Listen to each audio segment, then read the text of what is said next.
Nós vamos dar continuidade à nossa série de mensagens no Evangelho de João sobre encontros com o Filho de Deus, encontros transformadores com o Filho de Deus.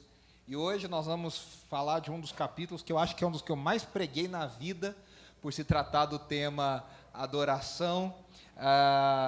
É o texto que tem mais informações. É o texto que Jesus mais falou, na verdade, é o único texto que Jesus falou especificamente sobre adoração no Novo Testamento, e é o texto de João, capítulo 4. E eu coloquei a moça do poço, o encontro improvável. É um encontro que, se não fosse a graça de Deus, jamais deveria ter acontecido, por uma série de questões que nós vamos ver, nós vamos falar e nós vamos entender, né? Hoje eu vou fazer uma coisa diferente. Nós vamos ler o trecho do capítulo 4 por partes. Então nós vamos ler perícopes e eu vou trabalhando cada uma. Geralmente eu tenho lido o texto todo e depois eu vou voltando. Hoje eu vou fazer parte a parte para a gente ir conversando sobre ele. João capítulo 4, do versículo 1 ao 9, se você está aí com a sua Bíblia, nós estamos na NVI, se você quiser você pode ler aqui comigo, diz: os fariseus ouviram falar que Jesus estava fazendo e batizando mais discípulos do que João, embora não fosse Jesus quem batizasse, mas os seus discípulos. Quando o Senhor ficou sabendo disso, saiu da Judéia e voltou mais uma vez mais a Galiléia. Era-lhe necessário passar por Samaria. Assim, chegou a uma cidade de Samaria chamada Sicar, perto das terras que Jacó dera a seu filho José. Havia ali o poço de Jacó.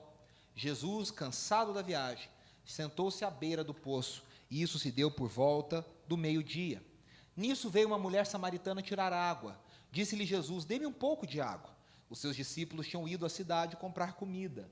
A mulher samaritana lhe perguntou: como o Senhor, sendo judeu, pede a mim, uma samaritana, água para beber? Pois os judeus não se dão bem com samaritanos. Aqui é interessante a gente perceber algumas coisas iniciais. A primeira coisa, a gente na mensagem da semana passada falou sobre Nicodemos, o encontro de Jesus com Nicodemos. E como que Jesus confronta um mestre fariseu, mostrando que mesmo ele sendo homem, que já era um grande privilégio naquela época, judeu, fariseu e líder dos fariseus, precisava nascer de novo. Na cabeça de Nicodemos isso não fez sentido nenhum, né? Porque a gente viu como ele diz: peraí, mas eu já sou homem, judeu, fariseu, especialista na lei, eu já estou dentro do reino de Deus. Para um judeu, qualquer judeu estava dentro do reino de Deus, bastava nascer judeu. E Jesus fala: você vai ter que nascer de novo. Não bastou nascer judeu, você vai ter que nascer da água do Espírito, mostrando que mesmo um especialista cumpridor da lei precisava nascer de novo para entrar no reino de Deus. E hoje, no capítulo seguinte, a maior parte dos comentaristas diz que João coloca esses dois encontros um após o outro para mostrar justamente esse contraste, porque nós temos uma figura oposta a Nicodemos. Nicodemos, que era moralista, legalista, cumpridor da lei. Agora nós temos uma mulher, primeiro, uma mulher samaritana, de uma vida pregressa, duvidosa, que de repente também tem um encontro com o Filho de Deus. E o Evangelho, o reino de Deus que é anunciado por Jesus, ele serve tanto para o mestre da lei que se acha o tal, quanto para uma mulher que se acha totalmente excluída e abandonada e fora, talvez, da revelação de Deus. São dois tipos de pecadores, mas ambos os pecadores são alcançados pela graça. Por isso que nós falamos semana passada de João 3,16, porque Deus tanto amou o mundo que deu o seu Filho para que todo aquele que nele crê. E esse todo, às vezes, é mais abrangente do que a gente gostaria. É um todo que a gente fala: cara, é todo mesmo. Deus alcança a gente de tudo quanto é jeito. E às vezes a gente mesmo fica escandalizado. A gente fala: Senhor, esse aí, caramba, esse não merecia ser salvo. Esse, puxa, aprontou, fez, aconteceu. Esse passa por esse, deixa ele sofrer a justiça. Né? Não, é para que todo aquele que nele crê. E mais uma vez a gente vê o cumprimento, a gente falou lá no prólogo, que João descreve o ministério de Jesus. Ele diz: a luz veio para o que eram seus, e os seus não o receberam, mas a todos que o receberam, deu-lhes o poder de serem feitos filhos de Deus. E a gente vai vendo os que eram cartinha marcada, figurinha carimbada para virar do reino de Deus, não aceitando, e gente improvável sendo alcançada. Esse é o reino de Deus. Essa é a beleza do Evangelho, essa é a beleza da palavra de Deus. E aqui nós temos, como eu disse, o maior texto do Novo Testamento sobre adoração. A adoração da nova aliança é o maior texto. Jesus fala o maior segredo da adoração da nova aliança, que depois Hebreus vai trabalhar de forma profunda, mas o texto de Jesus falando sobre a adoração da nova aliança é esse aqui. E ele fala para uma mulher samaritana. Ele não falou não falou diante do templo, não falou numa grande reunião na sinagoga, ele não esperou um simpósio, um workshop, uma conferência. Ele falou ao meio-dia, num poço, torrando ao sol para uma mulher samaritana. Esse é o evangelho do nosso Senhor, que a gente serve, que a gente encontra. E aí, o texto fala que Jesus, ele gerou um burburinho, de que Jesus estava batizando mais gente do que João Batista. E aí o João é cuidadoso em dizer que Jesus mesmo batizava, quem batizava eram os seus discípulos. Mas se você pensar, sempre os discípulos batizaram, e na história da igreja, como a gente batiza? Em nome do Pai, do Filho e do Espírito. Então eles faziam no nome de Jesus, na autoridade de Jesus. Jesus ali olhando. E aí a gente não sabe se João Batista, se os discípulos de João Batista começaram a criar um ciúme, ou se os fariseus começaram a criar uma treta que não existia.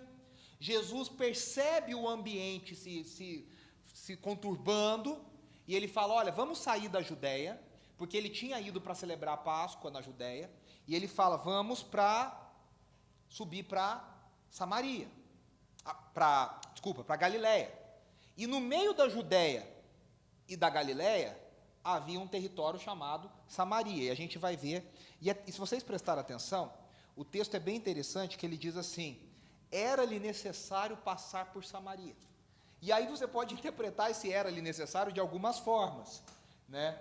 Porque, primeiro, era necessário, porque, olha, vou mostrar para vocês aqui, no mapa, aqui está a Judéia, aqui está a Galiléia, no meio tem Samaria, ou seja, para passar daqui para lá, você tem que passar no meio.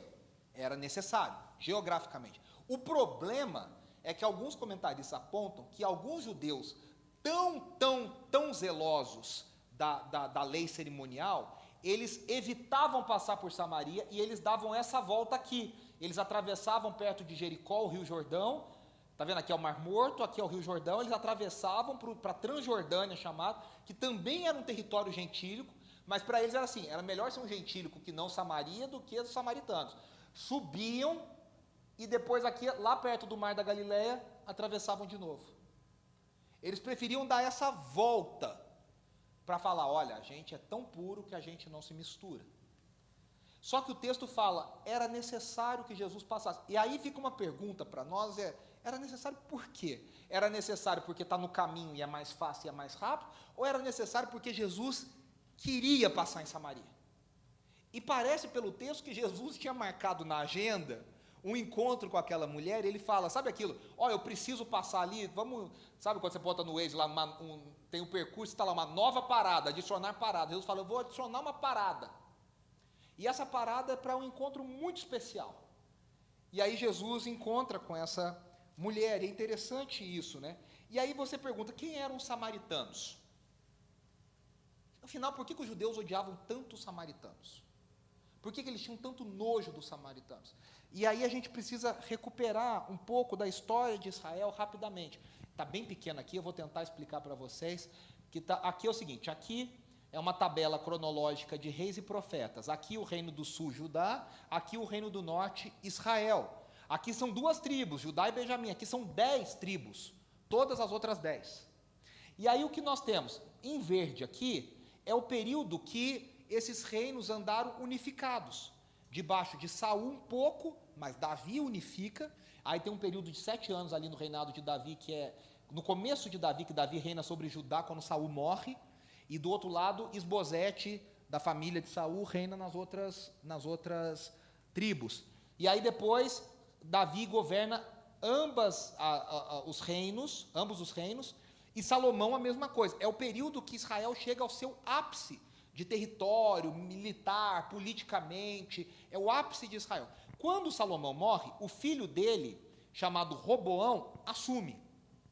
E Roboão era um cara complicado.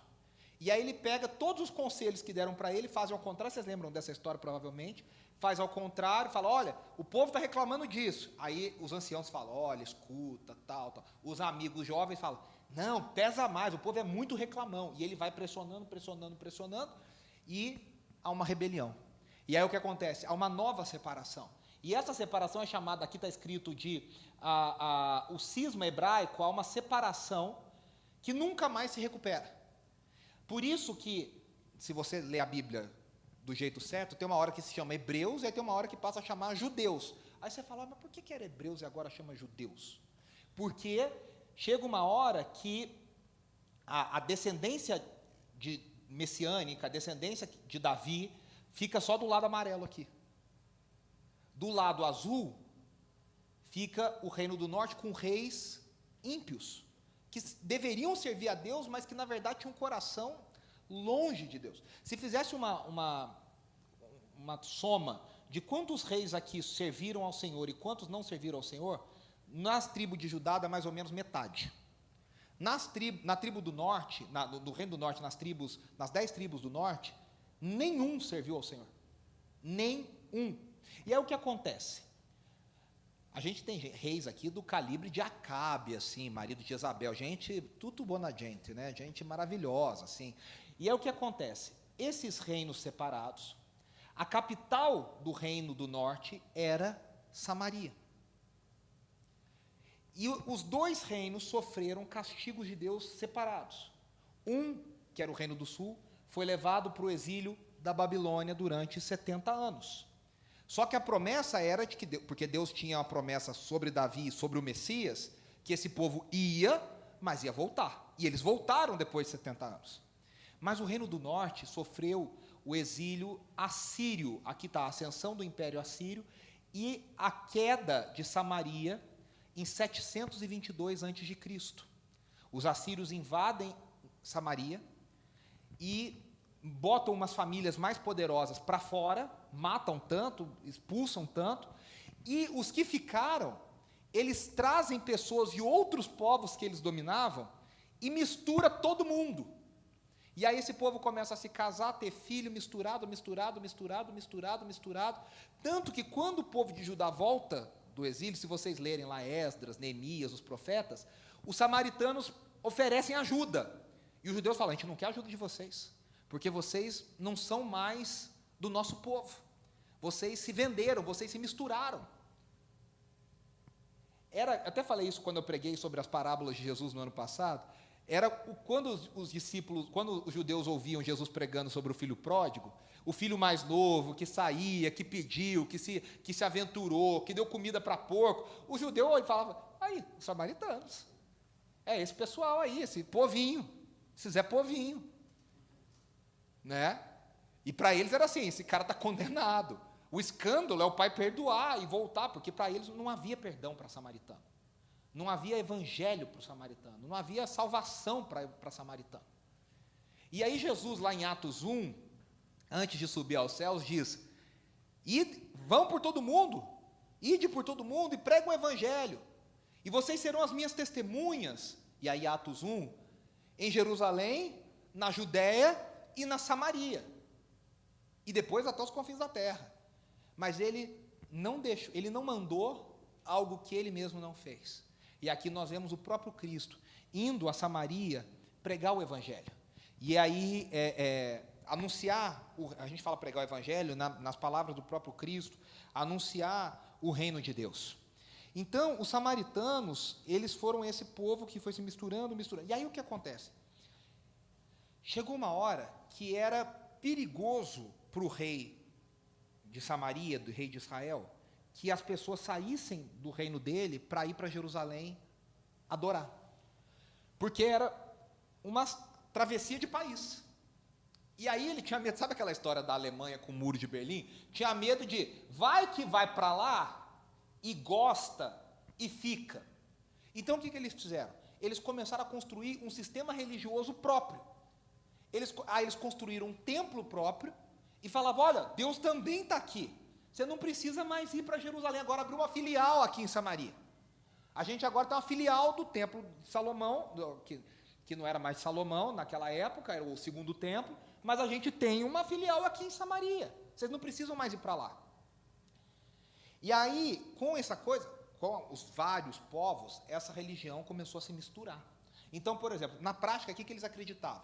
Eles acreditavam efetivamente, igual aos judeus, nos 5 livros de Moisés, no Pentateuco.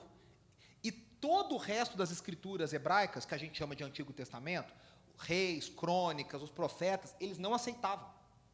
Eles aceitavam só os 5 livros de Moisés, e eles tinham uma série de outros textos e profetas de outras culturas, de outras religiões que eles inseriram no meio. Então virou aquele culto sincrético, aquele culto misturado, aquele culto meio assim, você fala, cara, tem algumas coisas, mas é um negócio bem estranho. E esse templo tinha sido erguido, você sabe, do texto, no Monte Gerizim, que era o lugar onde eles diziam que Abraão tinha sacrificado Isaac. Eles falavam um monte de coisa para combater a ideia de que o povo precisava ir para Jerusalém. Então, eles também aguardavam uma figura messiânica. E aí o texto menciona que Jesus chega em Sicar, em Samaria. E não há um registro anterior desse nome, mas fala que foi o território que Jacó deu a José. Lembra que Jacó morreu no Egito. E aí ele abençoa os seus filhos e ele dá já as coordenadas de como as coisas deveriam ficar. E ele dá uma terra para José. José também não toma posse dessa terra. José também morre no Egito. E se você se lembra, quando o povo sai do Egito com Moisés, eles levam junto os ossos de José. E os ossos de José foram enterrados nesse lugar aonde Jesus está se encontrando com essa mulher samaritana, que aqui se chama Sicar. E aí tem vários debates, onde seria, onde não seria. O fato é que esse texto tem uma coisa muito interessante. Eu não sei se vocês prestaram atenção, mas esse texto está falando, tal, e aí tem uma coisa muito interessante. Jesus, o Gabriel falou que o maior sacrifício de Jesus foi se tornar humano, foi descer ao nosso nível, né? O texto fala, cansado da viagem. João, a gente tem falado, pinta Jesus como o Filho de Deus, o cosmológico Filho de Deus, o Logos, o Verbo, aquele que estava desde o início, a figura, a águia, aquele que está sobre todas as coisas, a luz do mundo, o que estava no princípio com Deus. E de repente esse João coloca esse detalhe no texto. Jesus estava viajando e se cansou, porque era meio-dia, o sol estava brabo. Seria um detalhe que passaria desapercebido, mas para nós fala muito, porque esse Messias, essa figura era exatamente como nós, totalmente humano. E aí, aqui tem uma foto do Poço de Jacó. Hoje tem uma igreja ortodoxa construída em cima, lá em Israel, aliás, todos os lugares são assim. E essas igrejas geralmente são estranhas, sei lá, eu fui em 2009, não me senti muito bem nesses lugares, mas ela tem uma igreja construída em cima, assim, e aí eles dizem que esse era o lugar do Poço de Jacó, onde Jesus se encontrou com essa mulher. E é interessante que eu pus aqui, né? O Cristo que para de cansar só ao meio-dia. O Messias que cansou ao meio-dia. Só que ele encontra uma mulher samaritana que vai ao poço também ao meio-dia. E aqui tem um outro estranhamento. Por que essa mulher vai buscar água que era pesada? Pensa um balde de água. O quanto pesaria na cabeça, no ombro? A gente tem que carregar um galão, colocar nossa, o nome disso, no filtro, né, ali esqueci o nome. Enfim, vocês entenderam. A gente já fica cansado, só ter que levantar do chão para virar o galão. Imagina essa mulher levando a água. E ela vai no horário que o sol está pior. As mulheres iam em grupo, porque elas se ajudavam, e elas iam ou muito cedo, ou no entardecer, porque o sol não iria castigá-las. Essa mulher vai sozinha, e ali ela está marcando uma posição. Eu não quero companhia, e ou ela não queria companhia, ou as companhias não queriam ela. Das duas, uma. Não sobrou opção. E ela vai meio-dia para evitar a humilhação, para evitar o problema, né? E aí Jesus sabia que aquela mulher ia ao meio-dia, e ele sabia que iria encontrá-la naquele lugar. Então, havia tantas barreiras para que ocorresse essa conversa, e de repente há um diálogo. e um diálogo muito sincero e muito honesto entre Jesus e essa mulher. O Charles Swindoll, comentando esse texto, escreve: Jesus recorre à bondade. Ele fala: você pode me dar um pouco de água? Para começar, para quebrar o gelo. E a mulher responde de um jeito totalmente defensivo. Ela se arma toda. Né? Por que ela fala isso? Como é que o Senhor, sendo um homem judeu, fala comigo, uma mulher samaritana? Ela se surpreende. Por quê? De novo, os judeus consideravam os samaritanos impuros. E aqui tem uma frase na nossa Bíblia que diz assim: não se dão bem. Os judeus não se dão com os samaritanos. E a melhor tradução não é que não se dão. A melhor tradução, para você entender o nível de bloqueio que esse povo tinha, a melhor tradução é: não utilizam os utensílios que esse povo utilizava. O que ela está falando? Como é que o senhor pede água se o senhor não tem balde?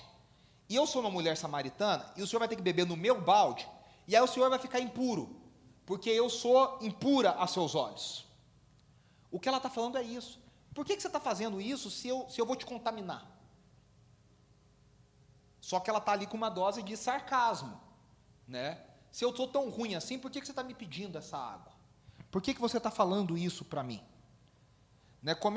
Por que você está querendo beber do meu balde? E a última barreira é que aquela mulher era uma mulher. E um homem naquela cultura não deveria falar com uma mulher que não a dele em público. Um homem não falava, não se dirigia a mulheres em público. A gente está vendo essa coisa tristíssima no Afeganistão. E vários movimentos humanitários estão ligados porque as mulheres já estão sofrendo sérias repressões. Mostraram lá jornalistas da CNN, que num dia estava com uma roupa, na outra está com quase que coberta inteira, porque o regime talibã é um regime extremista, que vai tratar as mulheres com as regras mais... Eu falei semana passada, existe um livro chamado A Cidade do Sol, escrito pelo mesmo autor, Khaled Hosseini, acho que é o nome dele, o mesmo autor do Caçador de Pipas. E ele conta da situação, é um livro tristíssimo, muito bonito, ele é afegão, e ele conta a situação das mulheres no Afeganistão. Eu li alguns anos atrás, é muito impactante, é uma situação terrível. Esse é o tipo de pensamento. Então essa mulher está falando: você quer causar problema para mim e para você? Por que você está fazendo isso? Por que você está falando comigo? E aí nós vamos ver o que Jesus responde para ela. E Jesus responde para ela a partir do versículo 10. Se você conhecesse o dom de Deus e quem está lhe pedindo água, você lhe teria pedido e ele teria lhe dado água viva. Disse a mulher: o senhor não tem nem com que tirar água, e o poço é fundo. Onde pode conseguir essa água viva? Acaso o senhor é maior do que o nosso pai Jacó, que nos deu o poço, do qual ele mesmo bebeu, bem como seus filhos e seu gado? Jesus respondeu: quem beber dessa água terá sede outra vez, mas quem beber da água que eu lhe der nunca mais terá sede. Pelo contrário, a água que eu lhe der se tornará nele uma fonte de água a jorrar para a vida eterna. A mulher lhe disse: Senhor, então dê-me dessa água para que eu não tenha mais sede, nem preciso voltar aqui para tirar água. Ele lhe disse: vá, chame seu marido e volte. Não tenho marido, respondeu ela. Disse-lhe Jesus: você falou corretamente, dizendo que não tem marido. O fato é que você já teve 5, e o homem com quem agora vive não é seu marido. O que você acabou de dizer é verdade. E aqui, uma parte tensa da conversa. Quando Jesus fala da água viva, tem um primeiro sentido. Ele está falando de água corrente. Água que não é empoçada, que não é guardada. Então, num deserto, onde a água é a coisa mais importante, há uma diferença de qualidade da água que flui numa fonte e de uma água que está ali dentro de um poço, que fica com aquele gosto de poço. É aquela água nossa do filtro que fica com gosto de barro. Então há uma diferença, essa é a primeira diferença. Aí a mulher fala: opa, essa fonte, ela está entendendo que Jesus está falando para ele: eu sei de um segredo aqui, eu sei de um lugar que não é esse poço, que tem uma água top. E ela está falando: então me conta onde é, que eu vou lá. Né? Só que tem um segundo sentido que Jesus está inserindo, que é um sentido escatológico, porque todos os profetas, quando falam da vinda do reino de Deus e da descida do Espírito, eles falam que águas fluirão de Jerusalém. Se você lembrar do Salmo, diz: há um rio que flui do trono de Deus. Há uma água que sai do trono da graça. E os profetas falam, Zacarias 14:8 fala: águas correntes vão fluir de Jerusalém quando o Senhor vier a Jerusalém. Então ele também traz um sentido escatológico. E aí o Charles Swindoll fala que agora Jesus recorre à curiosidade da mulher. E aqui é quase que um sinônimo, um pleonasmo, falar que a mulher é curiosa. Brincadeira. Eu não posso falar nada, eu sou mais curioso que tudo. Jesus recorre à curiosidade da mulher. Ele fala, eu sei de um segredinho aqui. E ela responde de forma sarcástica. Se a água é tão boa, então me dá que eu nunca mais tenho que voltar aqui. Você vê que é uma mulher ali na defensiva total. E aí ele fala, essa água da vida resolve a sede de uma vez por todas. E aí a gente percebe que ele não está falando da água. Ele está falando de uma outra água da vida. Ele está falando da sede, do anseio mais profundo que todos nós temos. E aí eu coloquei essa pergunta aqui, qual que é a nossa sede? Tinha uma propaganda antigamente, eu não lembro se era do Sprite, era uma dessas coisas que fala assim, qual é a sua sede? Qual é a sua sede?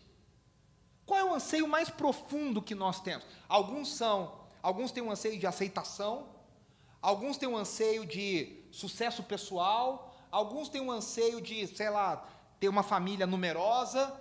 Qual é o seu anseio mais profundo? Qual é o seu desejo mais profundo? O que satisfaz a sua vida? O que você vive para? O James Smith vai dizer que isso é o reino de cada um de nós. Qual é o reino de cada um de nós? Qual é a visão de, eu quero morrer bem, mas para eu morrer bem eu tenho que ter isso na minha vida? Cada um de nós responde essa pergunta de um jeito.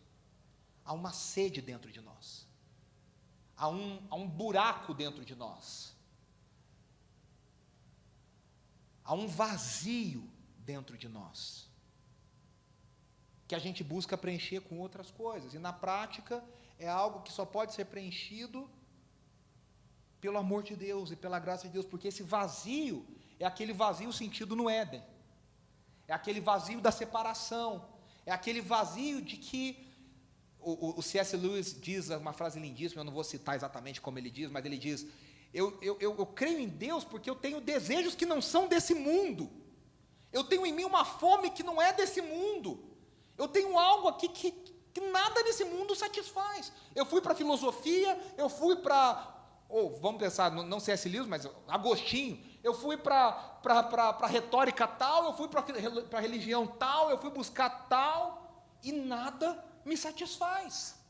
Agostinho, eu sempre falo, não da grande família, o de Hipona, ele tem um anseio, e a história dele é muito triste, porque ele vai buscando, e tenta nas orgias, e tenta na bebedeira, e depois tenta na retórica, agora eu vou me abster de tudo, e vai para um outro caminho bem mais sério, mais recluso, e nada responde, até o dia que ele é invadido pela presença de Deus, e aí tem um texto mais lindo, que ele diz, beleza profunda, tarde te amei, é um texto assim, daquele que você lê chorando, e ele diz, eu descobri que o Senhor estava dentro de mim, e eu estava fora, ou seja, eu estava fora de mim, e o Senhor já estava dentro. Mas qual é a nossa sede? Qualquer coisa, e Jesus está dizendo isso para essa mulher, que não seja Jesus, não vai satisfazer essa sede. Não é trabalho, não é seguidores nas redes sociais, não é poder na empresa, não é família gigantesca, não é manipular sua família, não é viajar o mundo inteiro, nada satisfaz. A ironia dessa busca é que quanto mais o cara tem, mais ele acha que precisa. Você nunca viu um rico falar, não, já tenho o suficiente. Porque o cara, para ficar rico nesse nível, não vive. Ele só foca nisso, só vive naquilo, só pensa naquilo. O cara que quer conhecimento, já viu alguém falando, não, já sei muito, já vou parar. Não para. Quando ele é diploma atrás de diploma, porque ele quer esfregar na cara dos outros diploma. E não acha nunca. Pelo contrário, esses caras geralmente terminam acreditando em nada. Você conversa com gente muito inteligente, a pessoa até meio maluca. E ela, no fim, não acredita. Quantos gênios suicidam? Porque o cara fala, quer saber? Não tem nada, acabou.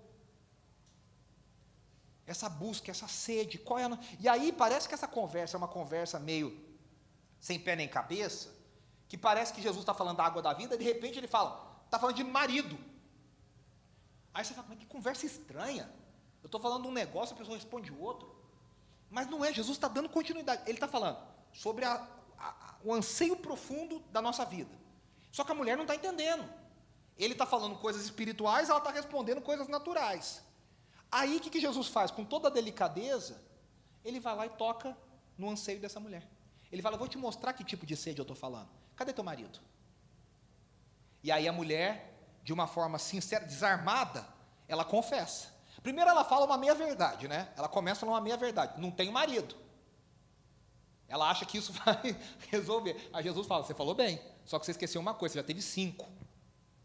A gente não sabe se os 5 morreram, se os 5 abandonaram ela, não se sabe o que aconteceu. Aí seria um caso de família com a Cristina Rocha, Ratinho, um outro programa. Mas ele fala, o que você tem agora não é seu marido. E aí Jesus está falando para ela, você busca aprovação nesse tipo de relacionamento. Você precisa de que um homem te afirme. Você precisa ser amada por alguém. E quantos de nós, né, precisamos dessa aprovação dos outros? Quantos de nós buscamos o reconhecimento do chefe, do pai, do marido, da esposa, da mãe, porque a gente tem esse buraco dentro de nós. E aí Jesus fala para ela, é disso que eu estou falando. Se você beber do que eu estou falando para você, esse sentimento desaparece. Você não vai ser mais movida por isso. Você vai ser livre.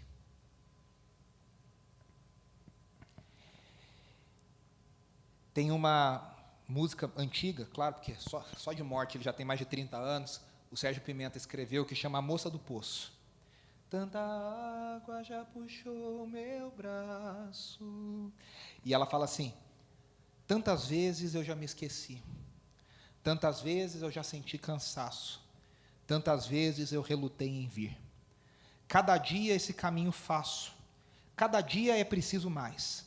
Quanto mais maior é o meu descaso, pois a água não me satisfaz. Quero deixar a corda, o balde, o laço, quero beber e não precisar mais. Dá-me tua água, que a vida eu traço. Será nova sentir a paz. É isso, né? Todos nós estamos cansados de correr atrás de alguma coisa. Quando eu fiz cirurgia do desvio de septo, todo mundo falava, vai ser uma maravilha esse desvio de septo, porque você vai puxar, você vai falar, eu nunca respirei na vida antes. E eu acho que quando a gente se liberta dessa sede que a gente carrega, é um sentimento muito assim, saiu aquele peso, saiu aquele fardo, a necessidade de aprovação, a necessidade de carinho, a necessidade de amor dos outros, a necessidade de poder, a necessidade de prazer, a gente se liberta. E aí Jesus continua. Na verdade, a mulher fica chocada. E ela fala para ele, Senhor, vejo que é profeta. Aqui alguns tentam dizer que ela fala como se fosse Deuteronômio 18, que ela diz, eu vejo que o Senhor é o profeta. Mas é meio forçado. Ela fala, eu vejo que o Senhor é um profeta. Alguém inspirado por Deus. Não o Messias. Nossos antepassados adoraram nesse monte. Mas vocês, judeus, dizem que Jerusalém é o lugar onde se deve adorar. Jesus declarou, crê em mim, mulher, está próxima a hora em que vocês não adorarão o Pai, nem neste monte, nem em Jerusalém. Vocês, samaritanos, adoram o que não conhecem. Nós, judeus, adoramos o que conhecemos, pois a salvação vem dos judeus. No entanto, está chegando a hora, de fato já chegou, em que os verdadeiros adoradores adorarão o Pai em espírito e em verdade. São estes os adoradores que o Pai procura. Deus é espírito, e é necessário que os seus adoradores o adorem em espírito e em verdade. Disse a mulher, eu sei que o Messias, chamado Cristo, está para vir. Quando ele vier, explicará tudo para nós. Então Jesus declarou, eu sou o Messias. Eu que estou falando com você. Naquele momento, seus discípulos voltaram e ficaram surpresos ao encontrá-lo conversando com uma mulher. Mas ninguém perguntou o que queres saber, ou por que está conversando com ela. Então, deixando o seu cântaro, a mulher voltou à cidade e disse ao povo, venham ver um homem que me disse tudo o que tenho feito. Será que ele não é o Cristo? Então saíram da cidade e foram para onde ele estava. É interessante, porque a impressão que dá no texto é que ela fala, Senhor, eu vejo que o Senhor é um profeta. Vamos ver se o Senhor é um profeta dos bons. E aí ela vai lá no grande quebra-cabeça teológico que todo mundo, ninguém resolveu. Ela fala, vamos ver se o Senhor é... Qual que é a resposta? A resposta é boa. Ela fala, vamos falar daquele probleminha que a gente tem, que é o seguinte, afinal, qual é o lugar certo de adorar? Onde os meus antepassados falam no Monte Gerizim aqui, ou lá em Jerusalém, onde os judeus têm o templo? Onde Deus está? Aonde Deus está?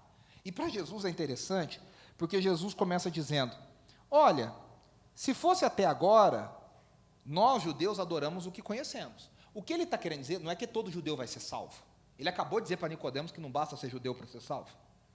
O que Jesus está dizendo é que a revelação de Deus, correta, salvífica, passa pelo povo judeu, tanto que ele, o Messias, a própria palavra, nasceu judeu. Deus se revelou a Abraão, e Abraão deu origem ao povo judeu, ao povo hebreu e depois aos judeus. Então, Jesus está falando isso. Vocês, samaritanos, adoram o que não conhecem. Só que Jesus está muito livre, leve e solto para dizer o seguinte, esse templo agora e o de vocês, pouco importa. Porque, na verdade, Deus não habita mais nesse templo. Ele fala, eu vou destruir esse templo e vou reconstruí-lo em 3 dias. E aquilo é uma blasfêmia terrível. E Jesus está falando, agora vem a hora, e a hora já chegou, que o local físico não importa mais. Agora, adorar a Deus não é mais onde, mas agora é uma questão de como. Até aqui foi onde. Você adora a Deus onde Deus está. Você vai até onde a presença de Deus. Por isso que Jacó, quando Jacó deita e sonha, ele acorda e ele sonha com a escada dos anjos subindo e descendo. E ali foi o padre Marcelo compôs, tem anjos voando nesse... Brincadeira. Mas ele vê os anjos subindo e descendo. E ele acorda e ele diz o quê? Eu não sabia que Deus estava aqui. E aí o que ele faz? Ele erige um altar. O povo ia até o tabernáculo, onde a presença de Deus estava na arca. O povo ia até o templo, onde a presença de Deus estava na arca. Adorar era onde? Por isso que o Salmo diz, alegrei-me quando me disseram, vamos à casa do Senhor, porque a casa do Senhor era o lugar da presença de Deus. Só que Jesus está dizendo, a casa de Deus está mudando, não é mais o templo, e agora não é mais onde, é como, e aí a mulher já não está entendendo mais nada, né? E Jesus ainda vai complicar a coisa, ele vai complicar, então ele fala, nem nesse monte, nem em Jerusalém. Aí ele fala, nós adoramos o que conhecemos. E aqui Jesus ensina para nós que a adoração anda de mão dadas com a revelação. Não existe adoração sem conhecimento de Deus. Quanto mais você conhece, mais você adora. Quanto menos você conhece, mais distorcidamente você adora. A adoração anda de mãos dadas com a revelação do conhecimento de Deus. Porque o conhecimento de Deus não é algo que a gente adquire. O conhecimento de Deus é algo que nos é dado. Você não tem uma biblioteca que você fala, eu vou lá buscar, fuçar sobre Deus. Tudo que a gente sabe sobre Deus, Deus quis que a gente soubesse, Deus revelou sobre si. É um conhecimento dado a nós. Por isso que é tão necessário nós conhecermos a Deus. Por isso que Paulo fala, eu oro para que os olhos do coração de vocês sejam abertos e vocês recebam conhecimento de Deus. A minha oração é que vocês conheçam a Deus. Tem aquela música bonita do Ademar, né, que foi feita baseada no texto de Jó, que diz, antes eu te conhecia de ouvir falar, mas agora de contigo andar. Uma coisa é um conhecimento teórico, uma coisa é um conhecimento distorcido, outra coisa é conhecer de andar junto, de estar junto, de viver junto. E aí nós temos uma questão aqui que Jesus bate muito firme, que é a questão do tradicionalismo. Tanto o templo em Jerusalém quanto o templo dos samaritanos são amarras do tradicionalismo. E aí Jesus não joga fora tudo, ele diz, olha, nós adoramos o que conhecemos. Ele está ressaltando a tradição. E aí tem uma frase que eu gosto muito, que eu sempre falo, que é, a tradição é a fé viva dos mortos. O Chesterton diz, essa coisa chata de que os mortos não têm voz, só os vivos podem falar, não, a tradição dá voz àqueles que já foram, mas o legado permanece. O tradicionalismo é a fé morta dos vivos. É gente que está viva, mas está presa nos rituais, numas coisas vazias e mortas. E Jesus está falando sobre algo novo. E aí ele fala, está chegando a hora. E de fato já chegou. Por que a hora está chegando e já chegou? Quem tem toque fica desesperado com essa frase, né? Mas já ou não já? Como é que está o negócio? E Jesus está falando, eu estou apontando para a cruz e para a ressurreição, onde tudo isso vai ser realmente a hora, aquela hora marcada, o momento marcado. E João, todo o seu evangelho fala da hora, a hora é a hora da cruz. Mas Jesus está falando, eu já estou aqui, eu já estou anunciando o reino. Então a hora vem, mas a hora já chegou. E aí ele fala algo maravilhoso, né? Ele diz que os verdadeiros adoradores adorarão ao Pai em espírito e em verdade. E aí ele fala, primeiro, Deus é espírito. E o que interessa que Deus é espírito? O que significa que Deus é espírito? Deus é invisível, Deus é divino e não humano, Deus é o doador da vida, o espírito era tudo isso. E aí ele fala, os adoradores que querem adorar o Deus que é espírito, só podem se comunicar com Deus que é espírito, com o Pai que é espírito, se o adorarem em espírito e em verdade. E aí o que significa adorar em espírito? Adoração que é centrada em Deus. O Deus que é espírito. A adoração que é feita por intermédio do espírito. A gente não acessa a Deus pelos sentidos físicos.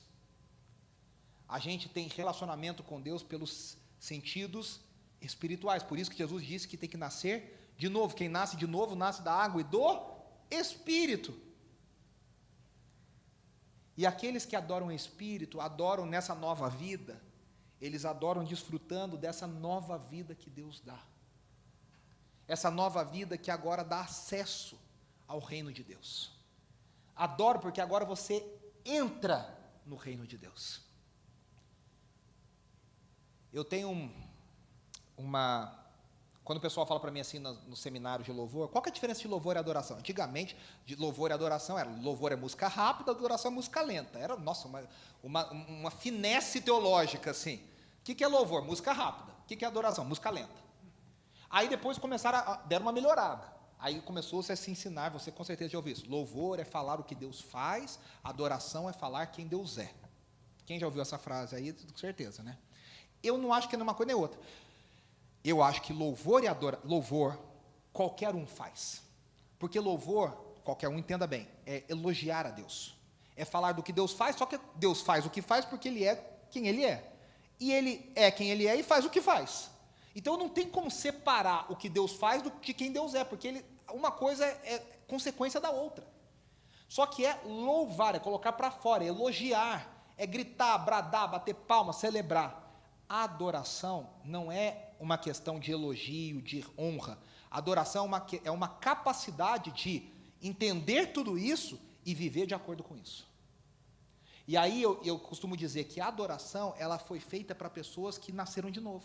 Porque só o nascido de novo, que faz parte do reino de Deus, entende o que realmente é viver para isso. Porque louvar a Deus é bacana, mas isso não muda a minha vida. Agora, o adorador é aquele que nasceu de novo e vive no reino. Quando ele contempla Deus, ele tem a revelação de quem Deus é, aquilo causa um impacto em como ele vive.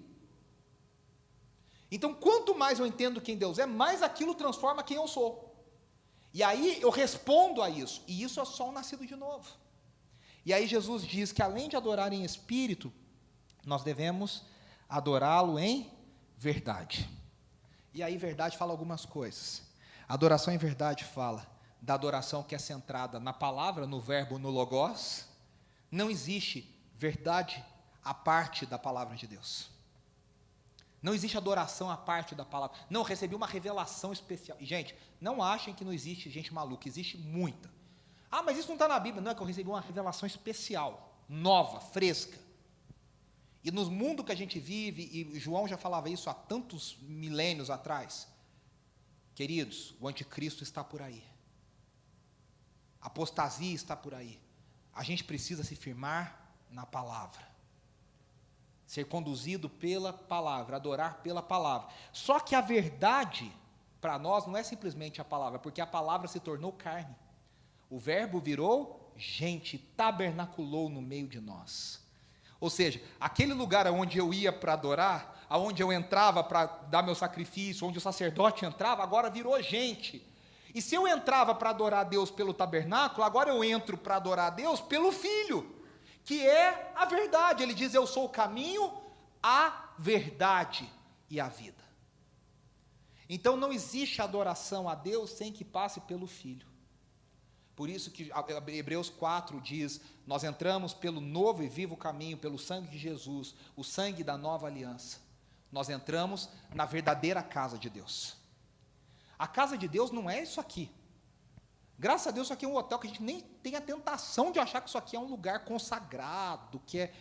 Quantas vezes, né, o Marcelo estava conversando comigo na aula esses dias, né, a gente é criado numa mentalidade, numa cabeça que não, tem que ir na casa de Deus, a igreja é a casa de Deus, então o seu templo local lá é a casa de Deus. Aí você não falta no culto, você fala: nossa, o diabo não quer que eu vá na casa de Deus, né? A gente acha que tinha um hino antigo que dizia assim: quando eu cheguei aqui, o meu Senhor já estava. Então, a casa, Deus mora na casa. Então, Deus está ali, eu tenho que ir lá para adorar. Na mente evangélica brasileira, é isso que está na cabeça das pessoas, que a igreja local é casa de Deus. A gente já entendeu que isso não é a casa de Deus, nós somos casa de Deus. E há um verdadeiro templo, que Hebreus diz que nós temos acesso pelo novo e vivo caminho. Então, enquanto nós estamos aqui, simultaneamente pelo Espírito Santo de Deus, nós estamos entrando no verdadeiro tabernáculo, no verdadeiro templo, na verdadeira casa de Deus, adorando em verdade. E a última coisa eu quero chamar os meninos aqui, a última característica da verdade é que nós adoramos autenticamente. Diante de Deus não tem máscaras. Quer dizer, aqui tem, porque a gente precisa ainda. Não foi uma frase feliz. Mas diante de Deus a gente adora como a gente é, desnudados. A gente não esconde, a gente não precisa. Diante de Deus a gente tem que ser sincero. Adorá-lo com intensidade, adorá-lo com verdade, com intenção, com coração, com tudo que a gente tem. E esse é o grande desafio da nossa vida: adorá-lo em espírito e em verdade. E esse encontro improvável com essa mulher samaritana nos ensina isso. A única coisa que resolve a nossa sede, e eu não sei qual é a sua sede, só você sabe. Eu estou aqui perguntando para Deus qual é a minha. Sede idólatra, sede pecaminosa, a sede que só Jesus pode satisfazer. Que eu não vou procurar em relacionamento, eu não vou procurar em família, eu não vou encontrar em trabalho, eu não vou encontrar em diploma, eu não vou encontrar em poder. Eu só vou encontrar no dia que eu descobrir quem eu sou em Deus e o que Ele quer para a minha vida. Quando eu adoro em espírito e em verdade.